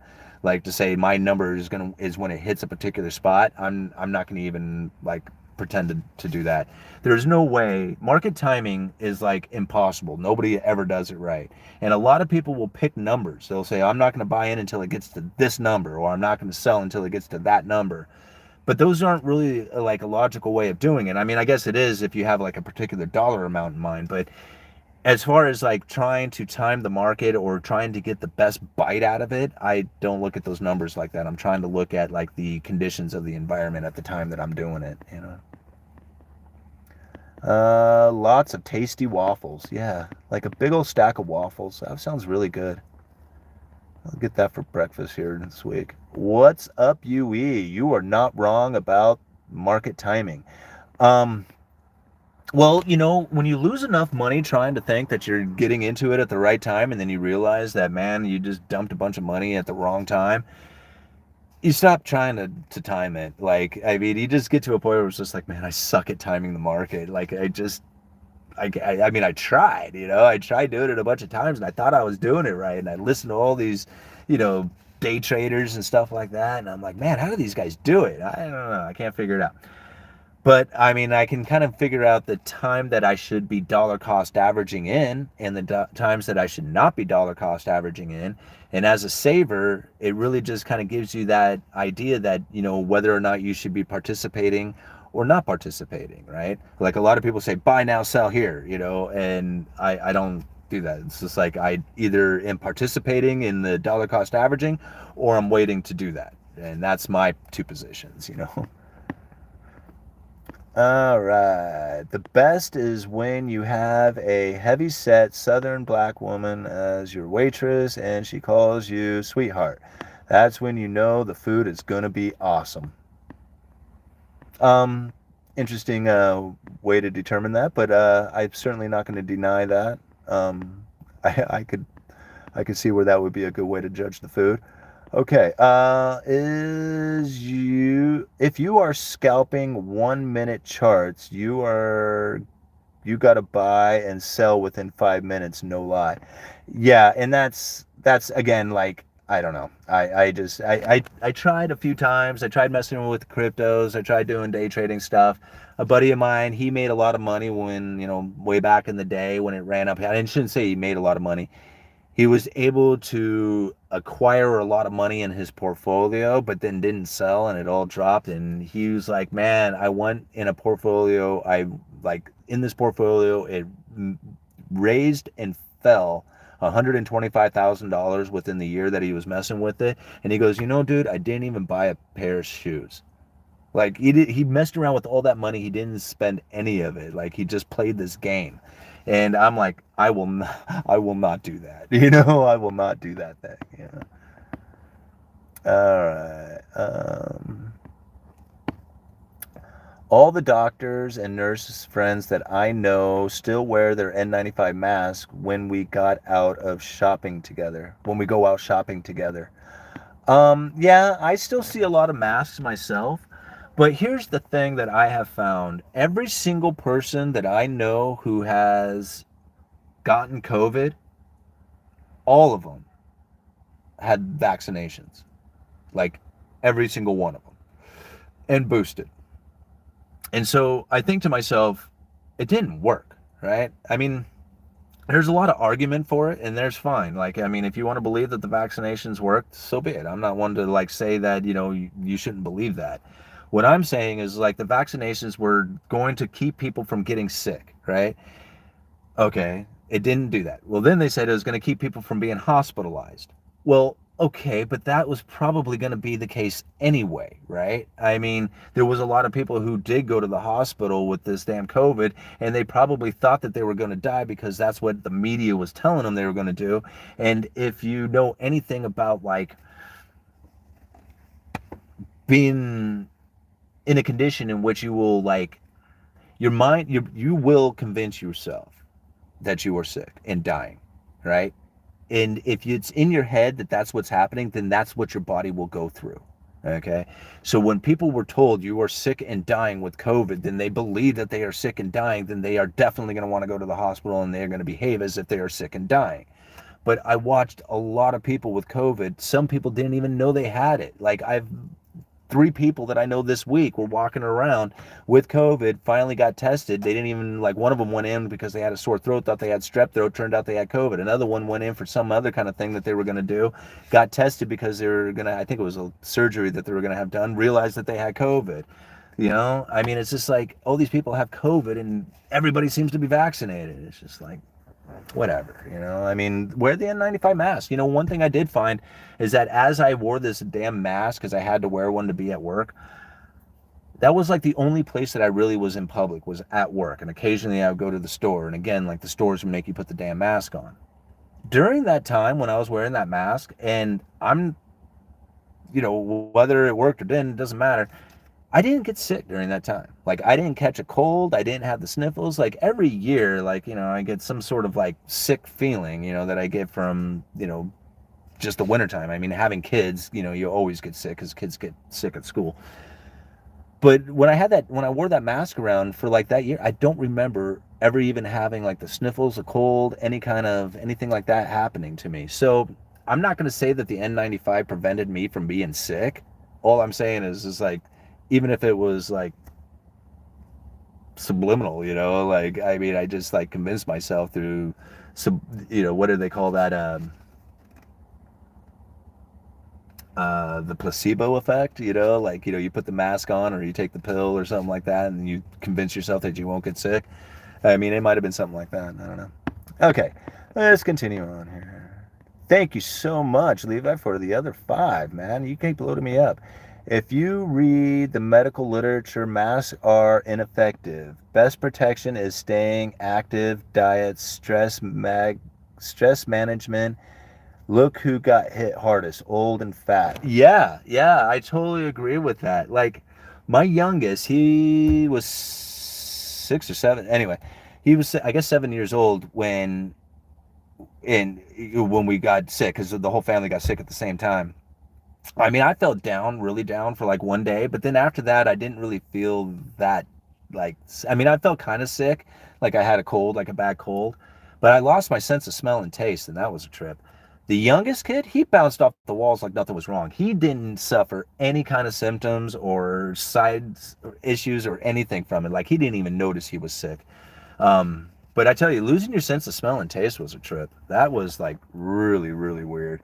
Um, Gives you a whole different appreciation for textures of food. And I found that sun chips, like, just those old multi-grain sun chips, those by far have the best texture when it comes to chips. So, because I couldn't taste any of them, I had to just go from that. And yeah. The transmission in my car is about to go. Yeah, I think the training in this one's fine. So I'm okay. Transmission, Power Glide. Why are we talking about transmissions? What happened here? When Costco changes their rotisserie chicken price, you know the economy is in trouble. They didn't even change the rotisserie chicken price back in 2008 and 2020. Yeah, and that's something that really kind of concerns. What are those chickens? They're like $5 or $6 or something like that. Now, I've raised chickens. Like I used to raise meat birds. They're Cornish cross rock. You can raise these things in 2 months. It's really kind of a fun hobby to do. But these little birds, right? So I've raised them, right? You buy the chick for $2.50. Then you got to put a bunch of feed into it. So there's probably, I don't know, anywhere, say around $10 worth of feed that goes into this bird. So there's $12.50 just to make this bird happen. Now that's as far as small batch individual person doing it. If you were buying in bulk, like you get a bunch of birds and you get a bunch of feed and you have the place to raise all these birds up, then you could probably bring that cost down quite a bit.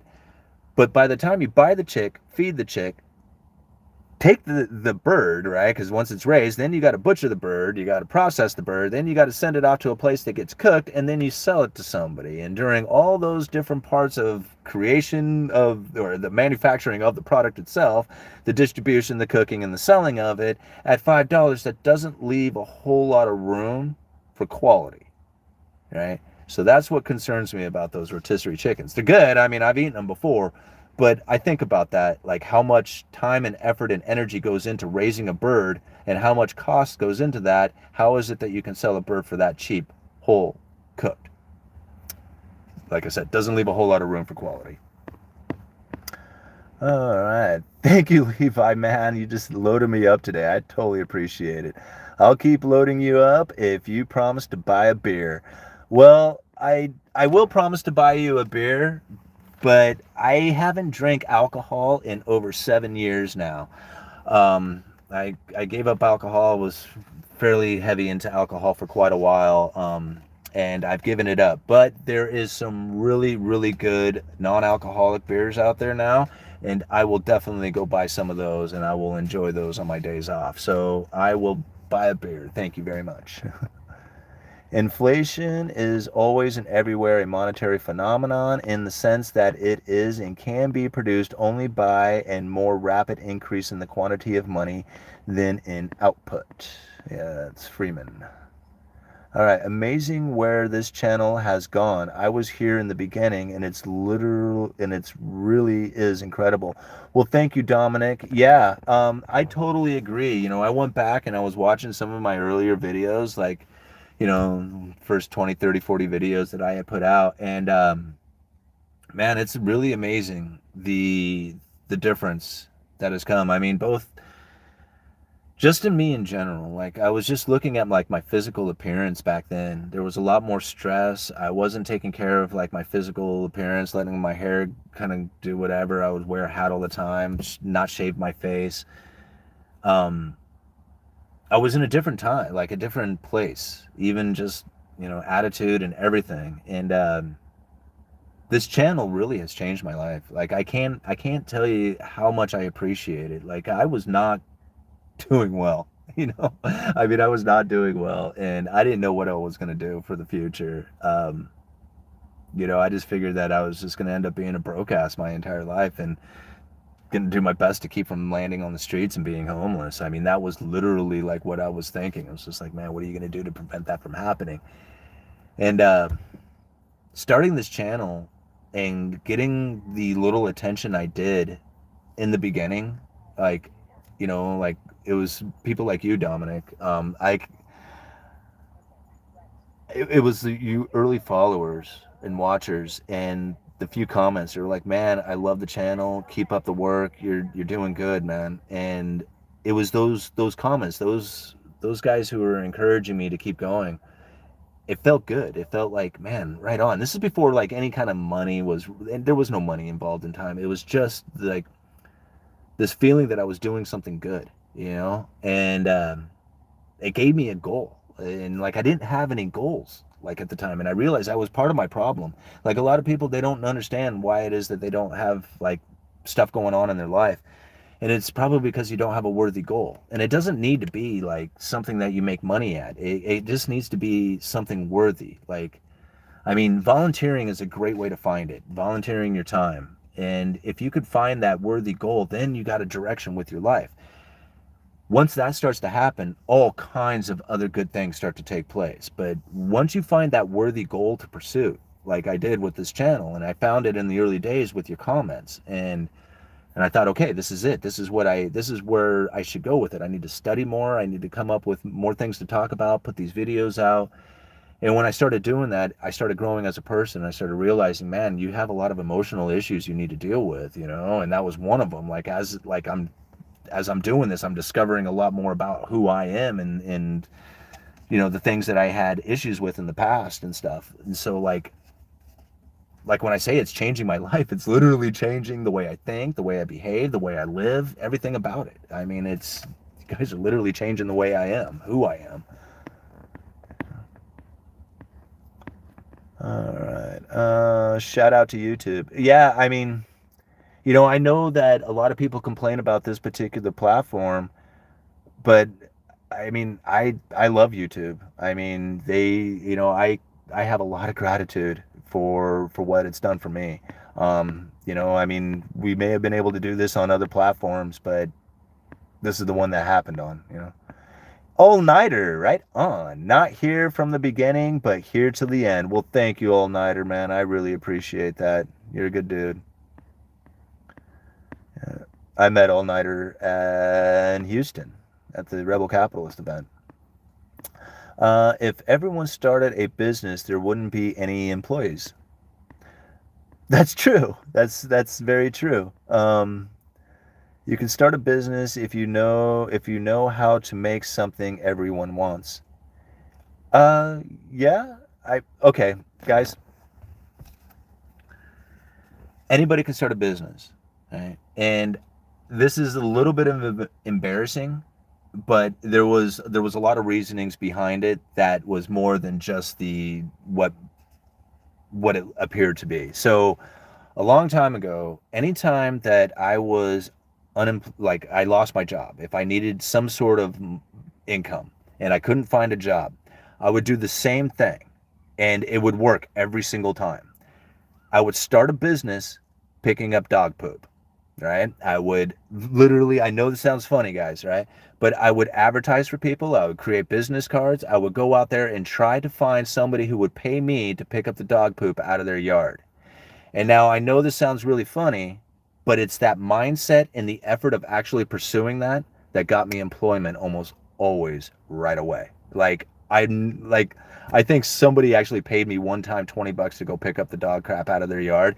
And it took me like 5 minutes. They gave me a $20 bill and a beer. And we're sitting, this is like when I was in my mid-20s or something. And so we're sitting around with his buddies who were kind of making fun of me for picking up this dog shit. And here I got this $20 bill and I'm holding it with the beer and I'm drinking this beer. And I'm like, yeah, that was real embarrassing, so I got this $20 bill and a beer that I earned in 5 minutes from picking up dog crap, right? So yeah, I mean, it's kind of embarrassing, but it's the mindset that it would put me into that it gave me the ability to find a job almost right away. And so that's what I tell people. It's just like, man, if you can't find anything to do, like as far as money, go pick up dog crap, right? There's plenty of people who will pay you to do it. Nobody takes me up on that offer. Like they never start a business. But when I did it, I went and found jobs right away. Like I found work right away because who wants to pick up dog crap, right? And then here's an idea. My friend Joe, we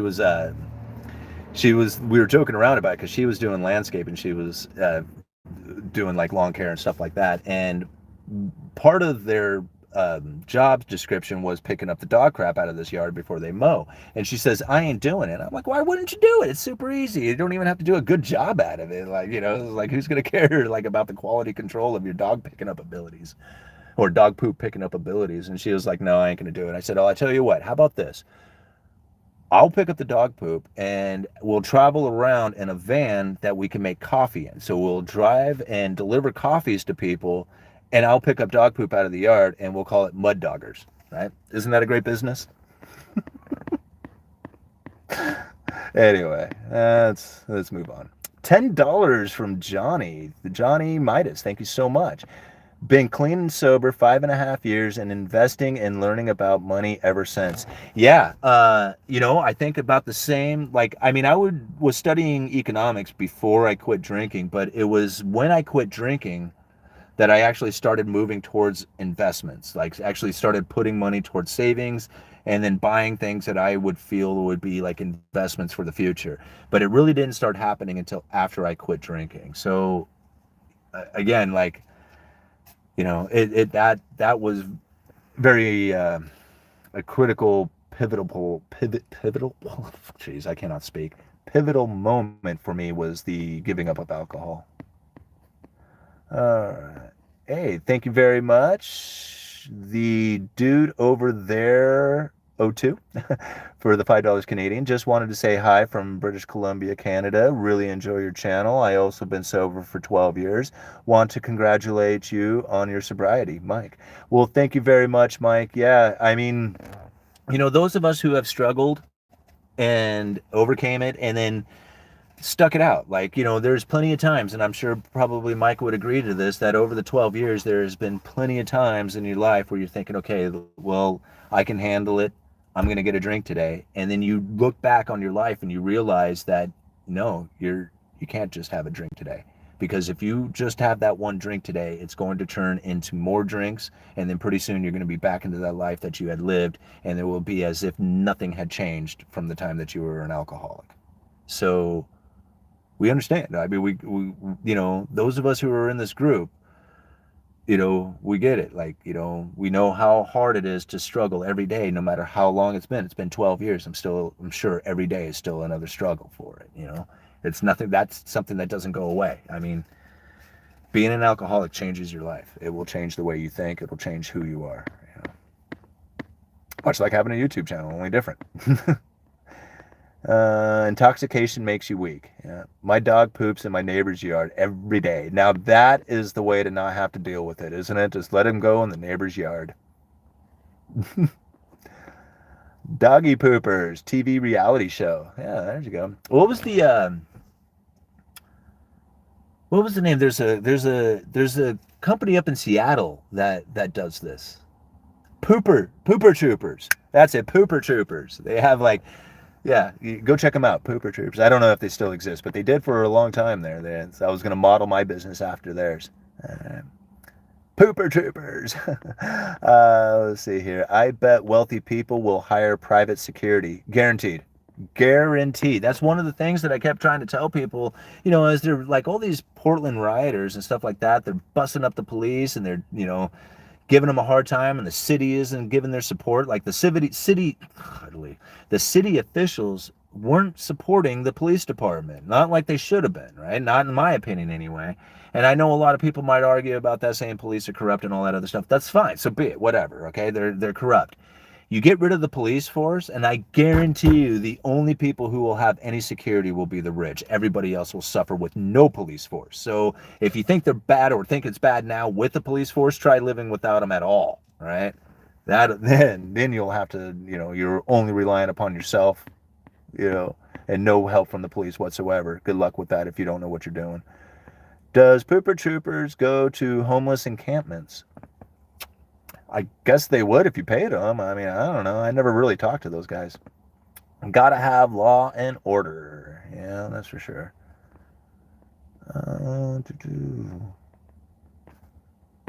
Okay. I live in Los Angeles, and it's chaos after the crazies defunded the police. Yeah.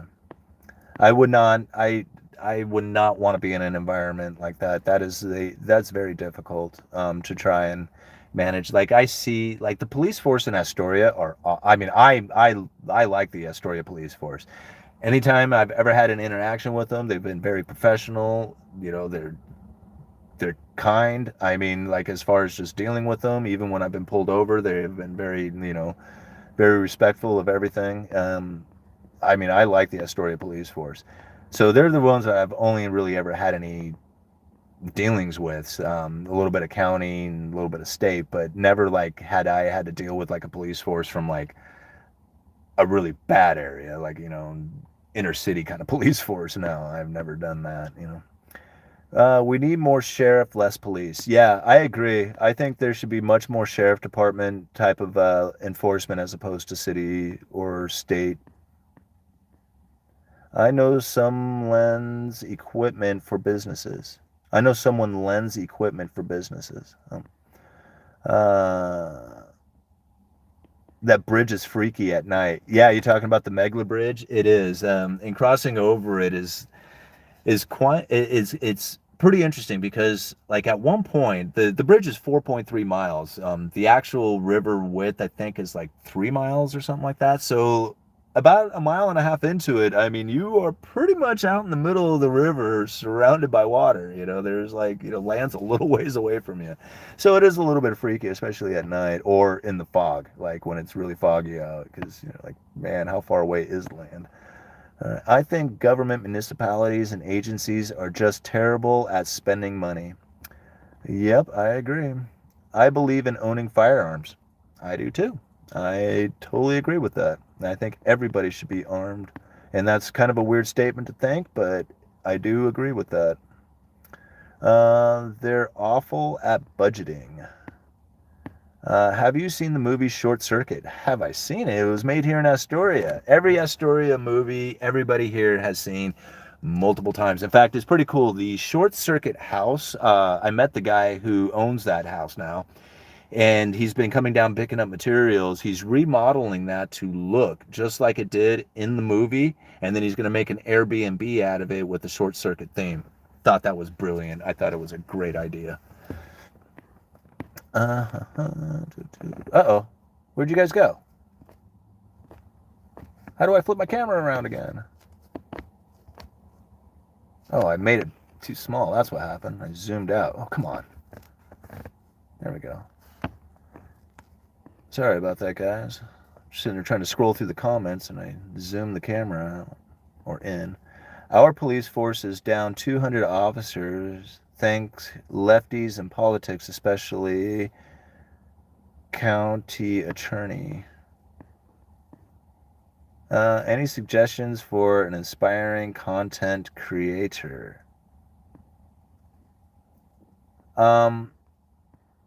I mean, if you're looking to do content on YouTube, there's a couple of things that I would suggest. It was suggested to me, and I stuck to them, and it seemed to really help. One is be consistent to the channel, right? Don't, like, if your channel is going to be about fishing, then stick to fishing. If it's going to be about drone footage, stick to drone footage, right? Don't like jump around to all these different types of topics or something like that, unless that's like part of your channel, like that's who you are and your character is just like, it's me doing things that are different or whatever, and that's what the appeal of your channel is. But for the most part, like, people want something that is going to be consistent. Like, they come back to this channel because I'm going to talk about economics every single time I come on this channel. I'm not going to, like, occasionally I might talk about something else, but very rarely do I do that. I mean, almost always I'm going to talk about economics. I'm going to do it in the same fashion, like from my car, the way I'm doing it, staying consistent with it. This is what the people are expecting. That's why they come back to this channel, is because they know what they're going to see when they come here. If I changed it around a bit, then I would not have that consistent viewers coming back to find that consistent, content. And then the other thing is to be, again, consistent with the postings, right? You want to be fairly like regular with it. It doesn't have to be every single day, but it should be a few times a week if you can, or at least once a week. Being consistent on the posting of your videos, that's going to keep, again, viewers coming back to the channel to make sure that, that they don't miss anything.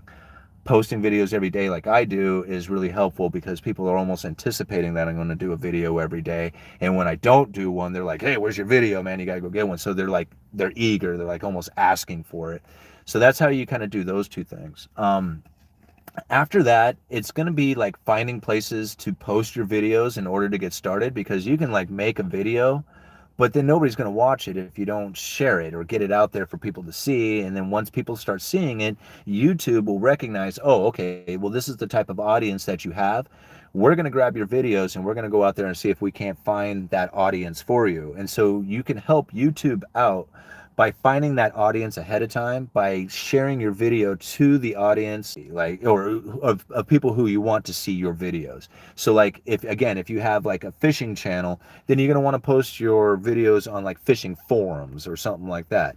You don't want to send your fishing video over to like Car Guys or something like that. You don't want to, post it there because you might catch a few of them, but pun intended, I guess, get a few of those guys. But for the most part, you're going to want to post it where you're going to find people who are interested in that particular content. So you do those sort of things and put out videos that you would like to watch. You're gonna have a channel. Your channel is gonna work. I mean, it's just, but again, it's a matter of being like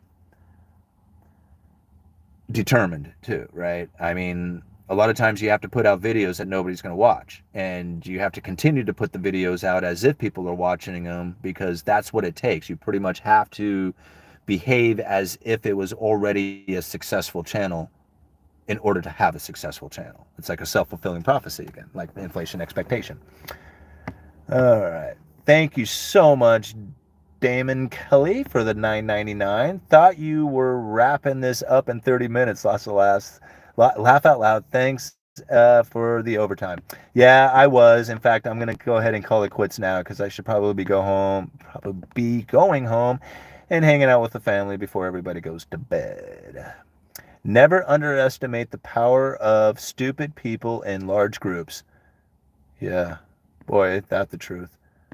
Okay, let's find another question here that I can ramble on about for another second.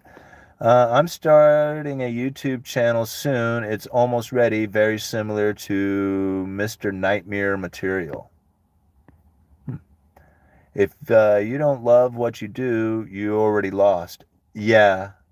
Should we start up own Knights Templar tubers? There you go. If not, we are probably wasting time. Let's see here. Thanks, bro. Truth. The housing crash is here. They took away go-to channel for a reason. Glad I caught some live after my conference call. Well, right on, all-nighter. I'm glad to see you here. You Americans eat dinner early. Oh, eat dinner early. All right. I'm just glad you don't push the Jesus stuff as well as your alcohol-free lifestyle. No, you're right. There's a couple of things that I had said, don't do. One, don't talk about politics as much as you would like to, and I have talked politics in the past. I really try to stay away from politics, and I try to stay away from religion. And the number one reason is that my wife can talk religion way better than anybody that I ever know, and there's no way that I could even remotely come close to talking religion. So I don't even pretend, right, that I can understand it to that kind of level. So those two things I just stay away from, right? I just don't even bother to bring it up. Alcohol, that's a different story, right?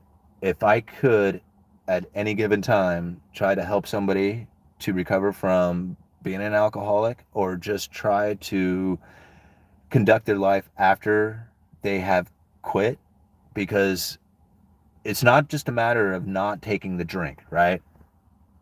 It's not that part. Like, you can have the sheer willpower to deal with that, right? To overcome that. The hard part is to deal with all the shit that you had been covering up with the alcohol, right? That's the hard part to deal with. And that's where, like, most people end up giving up, right? Is they got too much, like, childhood trauma that they're trying to cover up with alcohol. They got issues from the past, maybe past abuse or past other things that have happened in their life, and they're trying to cover it up with this alcohol. And so you can have the power to quit. Like, I can set this drink down. I don't need to get drunk today. But then trying to deal with all the emotional, mental issues that come down from that, that's the hard part. That's the hardest part for people. And so it's not just a matter of just like giving up the drink, it's a matter of figuring out a way that you're going to be able to, like, actually walk through life again after that, And, it takes people who understand it, who have been through that can help other people, get through that, because it's not easy. It's like, it's not even remotely close to being easy. And most people don't even know that that's going to be a thing. Like, they're just thinking, man, I'll just quit drinking and then my whole life will just be nothing but like sunny days and like Christmas all the time, right? Because how wonderful everything is. And then you give up the drinking and then you realize, man, everything in life sucks. All right. And now you got to figure out how to be happy with life sucks, when life sucks, right? And that's where you got to figure things out. And that's the hardest part. So, yeah, I mean, I can't, you guys know it. I mean, you guys know how I feel about this stuff, you know? Politics is boring, lagging indicator. Yeah, it's definitely. I don't know about boring. I wouldn't put it into boring. I think monetary policy is boring until you understand it. Then it's exciting. Politics is boring. It's not boring at all. It's really exciting, but then nothing ever really comes from it. It's just a bunch of excitement, you know. All right. I was a Mormon. Now I have joined a secret society that is so secret I can't even say. Well, you let a little bit out, man. I don't know. You're getting a little close. Drugs and alcohol is a secondary problem for 99% of the people. That's absolutely right. It is definitely a secondary problem. The number one problem is that you're having a hard time dealing with life to begin with. And that's really the truth of it, you know. I mean, it's hard to admit that. It is, but that's the truth. How will the population decline affect the economy? Well, there's a lot that actually goes into that. Uh, if you can imagine an older population being supported by lesser population, that means the lesser population needs to provide everything to the older population who is bigger. So if it was easier when, okay, just think about it from like Social Security, right? There was a time when a Social Security recipient, there was two people contributing. Now there's two people who are receiving and only one person contributing. Think about how burdensome that's going to be, right? So the older population is going to put a burden on the younger population. The only thing that would offset that, I guess, would be technology, like the advancements of, you know, being able to produce and manufacture things with less human effort. That might offset that a ways. Yeah. People who drink a lot are usually sad. Um, yeah, I can see that. You know, and it's more than just a matter of just being sad. It's like you don't have like a direction in your life. And if you don't have a direction in your life, then you try to find something to do. And so since you're bored, you drink. And now you don't have any direction in your life and you don't have any motivation and you're high, right? So yeah, it's like, I don't know. It is about a matter of being sad, but it's more about just having, like I said, like I said earlier in the video, it's more about having that worthy goal, having that pursuit of something. And if you're drinking, you're not pursuing that worthy goal, right? I mean, you know, you can drink once in a while or whatever. I mean, there's like I mean, somebody who wants to drink, I don't have a problem with like people who drink. I mean, that's what they do. It's their choice, right? I mean, but it's the daily. It's like as soon as you get off of work, you start cracking beers, right? That's what I used to do. And so the moment that you do that, now your pursuit of goals is out the window. It just they don't even exist. Without a decent, worthy goal in your life, you're not going to feel direction, and without direction, you feel sad. So it's not necessarily so much that people who drink are sad, it's just that people who are sad because they don't have a direction in their life drink, right? To try and give them some sort of like, you know, feeling of joy or something. I don't know. It's just, it's false and it's fleeting. So. Alrighty, guys. I would love to just sit here and hang out all night, but I gotta go home. I'm gonna go home and hang out with the family, get something to eat. I haven't eaten much. Ooh, whoa. Is everybody drunk in the chat? No, I don't think so.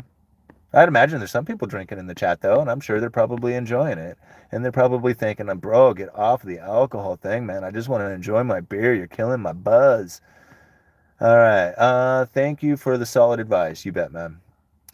Peace be with you, UE. Thanks for the live vid. Yeah, you guys bet. Not a problem. I appreciate you all being here.